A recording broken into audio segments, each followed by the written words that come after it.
الحمدللہ رب العالمین الصلاۃ والسلام علی رسولہ الکریم اما بعد فاعوذ باللہ من الشیطان الرجیم بسم اللہ الرحمن الرحیم حضور پر نور نور مجسم شفیع اعظم فخر آدم و بنی آدم سرکار دو عالم محمد مصطفیٰ صلی اللہ علیہ وآلہ وسلم کا فرمان علی شان ہے من ماتا علی حب آل محمد ماتا مومن ماتا شہیدہ. جس نے میری آل سے محبت کی وہ جب دنیا سے جائے گا تو مومن ہو کے جائے گا، اور جو میری آل سے محبت کرے گا ماتا مومن وہ مومن ہو کے جائے گا.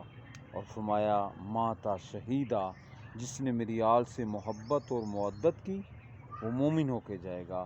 اللہ تعالی ہمیں رسول کریم صلی اللہ علیہ وسلم کی آل سے اور صحاب سے محبت اور پیار کرنے والا بنائے. آمین ثم آمین.